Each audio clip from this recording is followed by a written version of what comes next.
Good morning, everybody. Good morning, Charlie. Good morning, girls.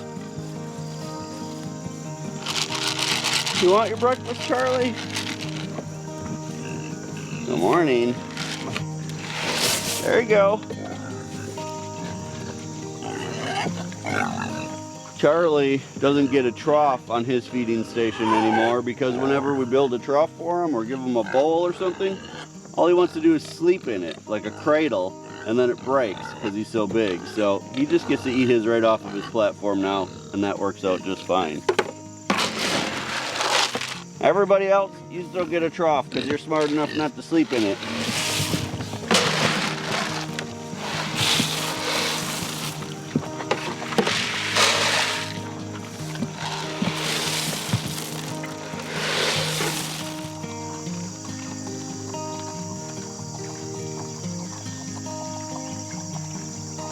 Well, we're a few years into raising these Idaho pasture pigs now, and I can tell you guys, I've never been as excited about a type of pig that we've raised before as I am these guys. They've just been such a joy to raise. In fact, in just a couple weeks, we're going to be getting a couple more. We just recently built a new pen for them. Let's go take a look at that. It's actually connected to this pen. All of these pens we've built in a way that we can move pigs around from one to the other, and we can get our trailer back here if we need to load a pig into a trailer and make it very easy. So this next pen is actually right here, right next door to where the girls are now.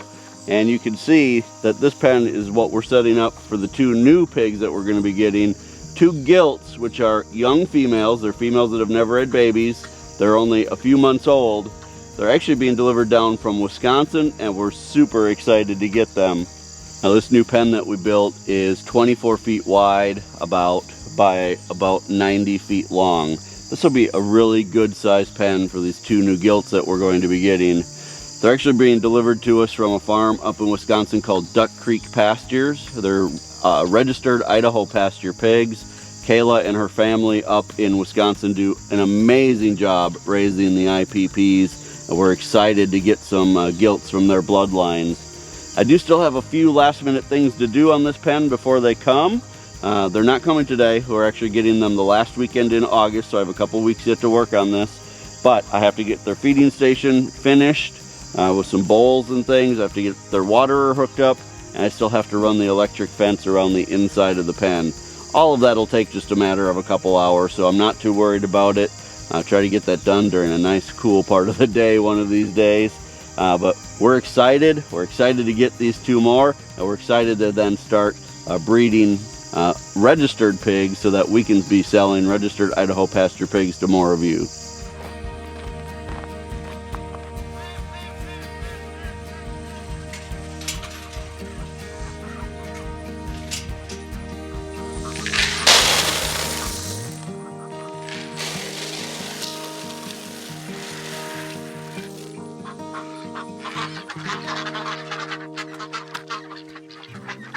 Good morning, ducks.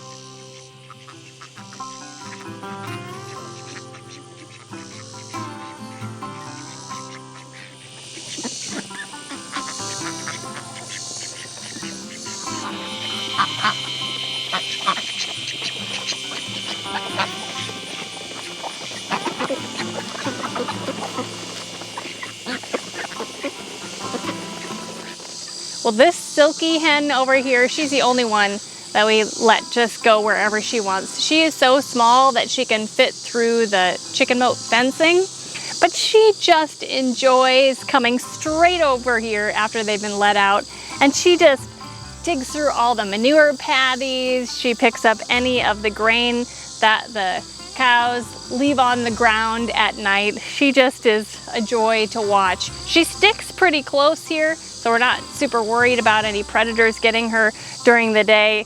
But I've named her Fluffy. She's the only chicken we have that has a name. And I just really think it's so cute the way she comes out here every morning.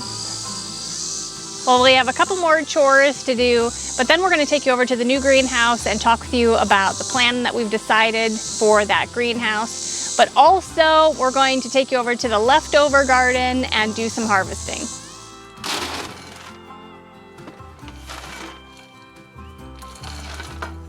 You ready, girl?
Come on, go. Good girl. Good girl. Keep going. Right in front of the barn. Better than in the barn. Come on. Let's go get your baby. Let's go let your baby out.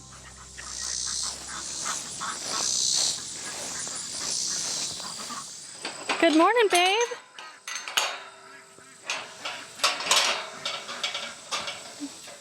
You ready to go out to pasture? Let's go. Yeah, your mama's calling you.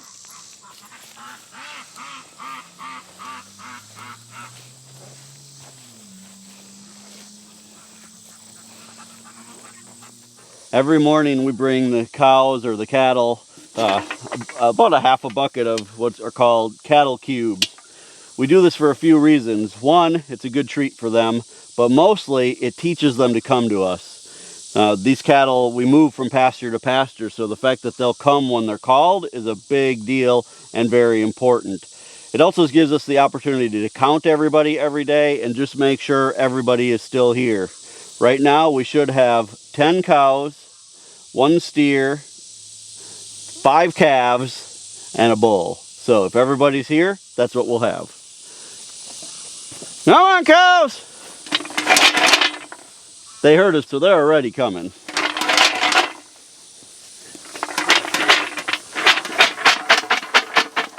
Here we go.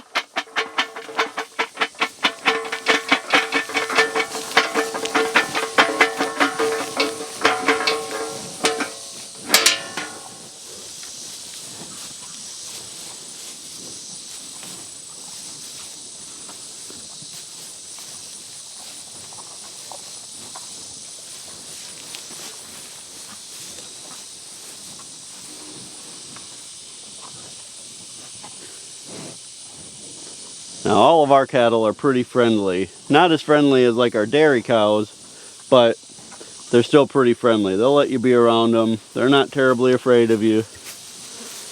Some of them even come up and want to say hi. But the purpose of these cows is not to have a bunch of pets. So we don't really care if they're not, if they don't want their bellies rubbed. Looks like everybody is here and looks like everybody's doing well. So let's go over to the greenhouse. We got some exciting things to show you over there. Well, morning chores are done. We're over by the new greenhouse, and we wanted to take some time to talk to you guys about what the plan is going to be for this new greenhouse, at least part of the plan for this new greenhouse. For those of you who haven't been watching long, or maybe you just missed a couple videos, we just recently had a brand new greenhouse installed. The great folks from Grower Solutions actually came out and installed this greenhouse for us, and it was such a blessing to have that done.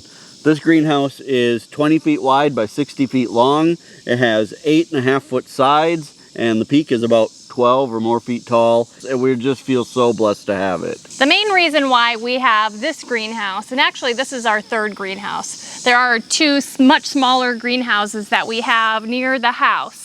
Now, just to catch you up even further, last year we were able to buy a second property, and that's this property. It's our farm property, and they are very close to each other.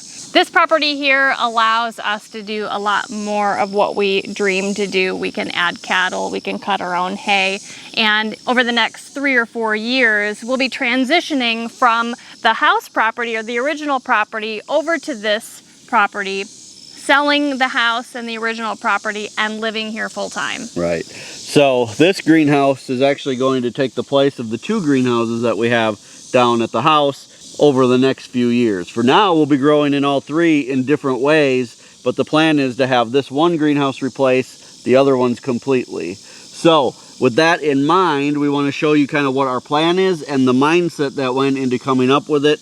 Let's take a walk inside and we'll show you a little bit more of what we're doing.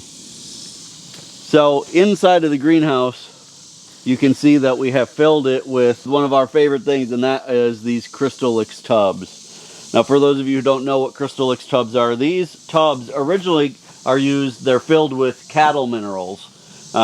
They're filled almost to the top. The cows lick it all out, and when you're done, you're left with just this plastic tub.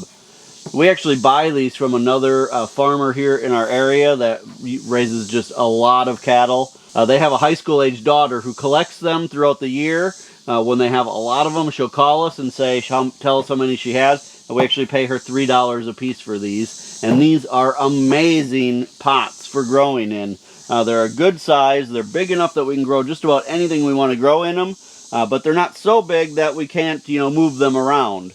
So we've decided we're going to put 60 of these pots in here to start with. And that's what we've got laid out here right now. We could fit more if we wanted to, but for this first growing season in this greenhouse, 60 is going to be a great number. We've decided to go this route for a few reasons. One, like I said, we really enjoy growing in these pots. We can control the soil conditions, we can control the moisture, but most importantly, we can also control where they are. Originally, we had thrown around the idea of building permanent raised beds in the greenhouse, but that would really lock us in to one thing to do in the greenhouse. By using these buckets, we can fill it up in the winter. We can grow as many plants as we want in here over the winter for food, but in the spring, we can move these pots back out, and then we can fill the greenhouse up with our plant starts. Like we said earlier, the plan for this greenhouse is really to replace the two greenhouses that we have over by the house. Right now, one of those greenhouses we use exclusively for plant starts, and one of them we use exclusively for growing food in. We grow a lot of greens and things over the winter, and then in the summer we're growing our sweet potatoes in there. By doing these pots, we can grow a lot of food in here over the winter. We can move the pots out during the springtime, or at least move them all down to one end, or whatever we want to do. And then we can move them back, and we can grow in here over the summer as well. So it's really going to be a great system for being able to grow a lot of food in a lot of different ways. Well, as you can see right now, all of the pots that we have in here, except for maybe one or two, are completely empty. We still need to fill all of these pots. In the past, you guys have seen us, we've talked to you about a source that we have for local organic compost that we can go pick up in bulk. That product has proven to be very good for us. We've used it a lot around the homestead, but it has had some drawbacks, and we want to talk to you guys about that today. We've actually decided to go in a different direction with how to fill these pots this time for several reasons. So let me first show you what we've done, and then we'll talk to you about why. This time around, we've decided to fill all of our pots with bagged potting mix. This is actually specific potting mix designed for raised beds or big containers. It's made by a company called Kellogg. We have no affiliation with this company. We just found this product and we think it is a really great product. We actually picked this up at one of the local big box stores and actually had them deliver it. You can see that we ended up buying about 2.5 pallets of this. Now you may be saying to yourselves, well, it's going to be a lot more expensive to buy bags and have to fill all of these pots with bags. The answer to that question is complicated. Yes, it will end up being a little more expensive doing all of this with bags versus going to get the bulk things that we can get with my trailer.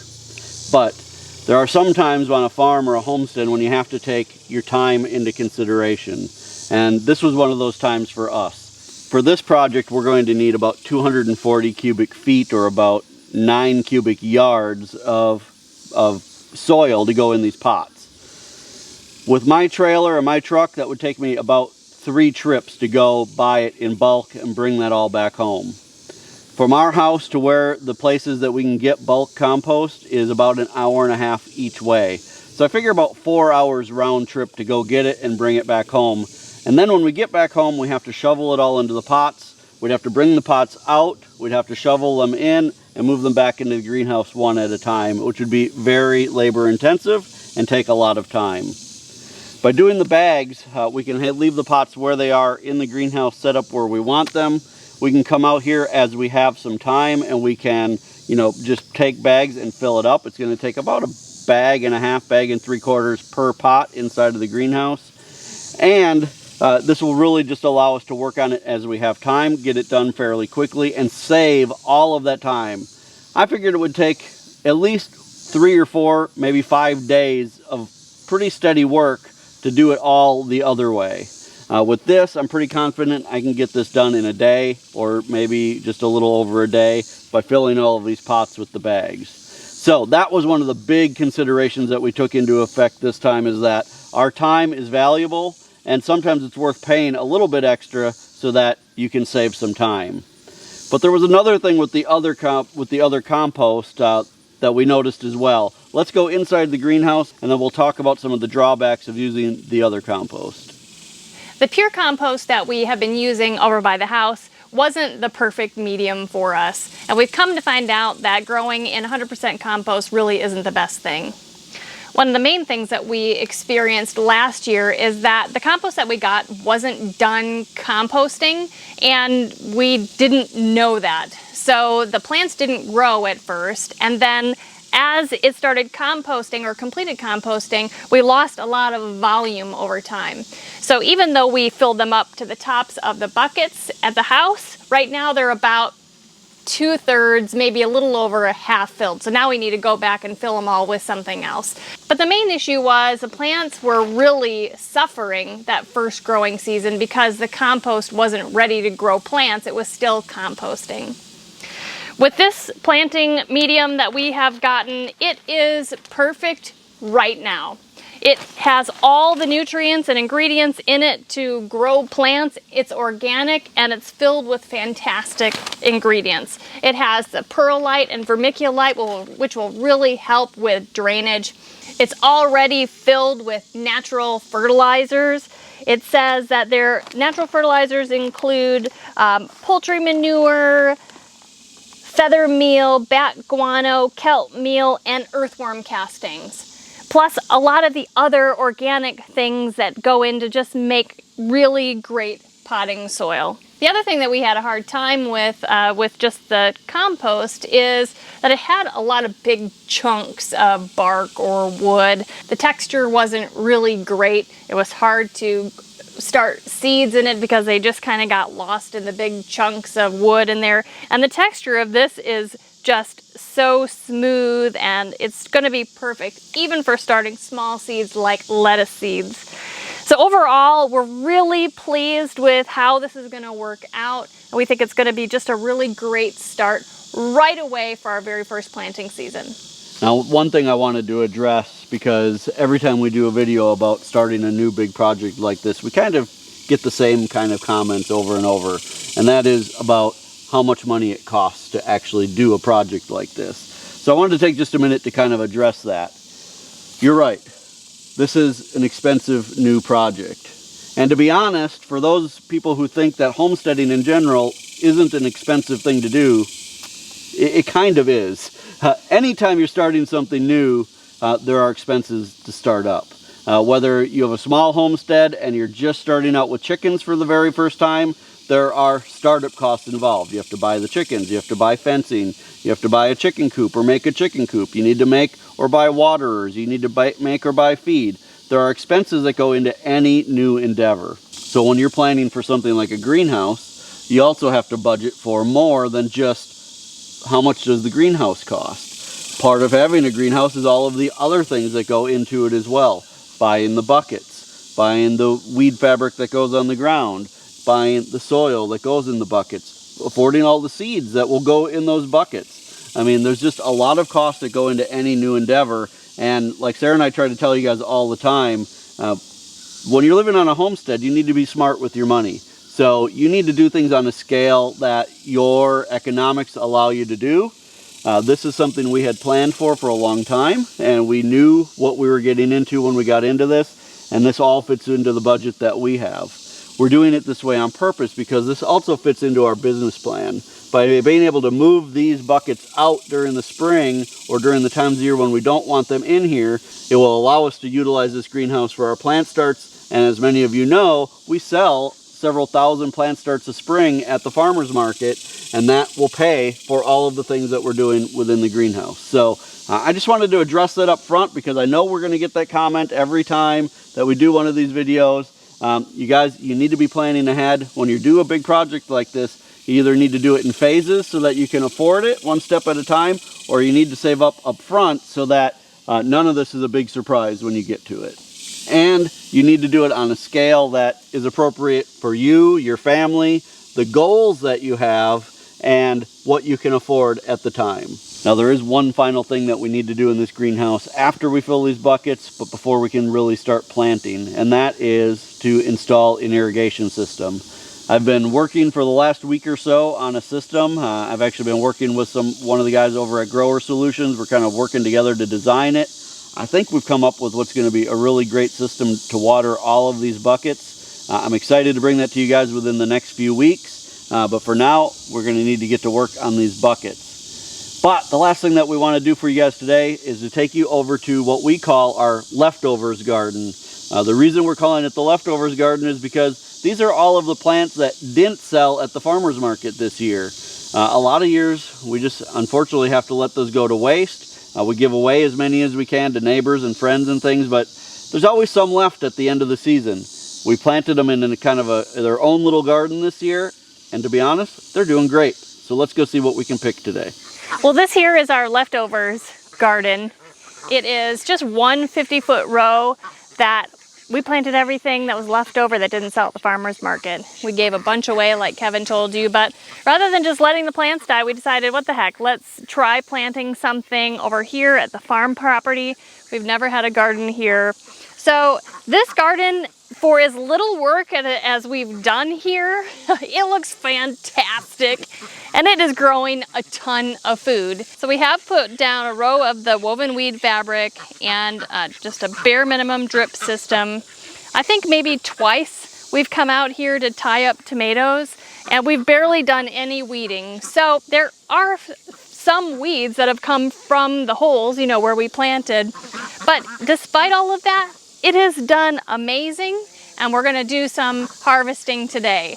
Now, there are tomatoes in this garden, and there are peppers in this garden. That's it. Lots of different varieties, but that's all we have in the garden. So let's see what we can do here for harvesting. Now, the good thing is, if we find anything that really is bad or has too many bug holes or anything, the chickens are just right next door.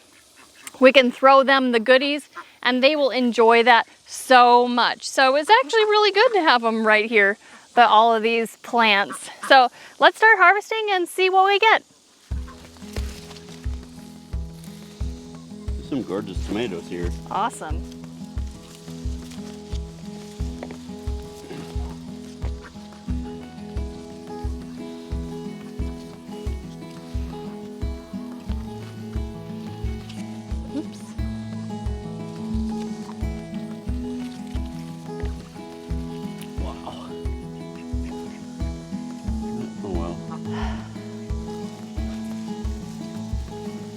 Well, here is the gorgeous tomato harvest for the day. We have yellow pear, cherry tomatoes, a combination of the Juliet cherry tomatoes and the Gardener's Sweetheart. We also have a basket full of gorgeous slicing tomatoes. These orange tomatoes or yellow tomatoes, these are Dad's Sunset. But also you can see at the bottom that we just kind of have a mixture of other kinds of tomatoes. Jet Setter and Jet Star tomatoes, and then Opolka and Salvatore Select paste tomatoes. We've gone through the tomatoes, but we need to go through the peppers. So let's go do some harvesting over there.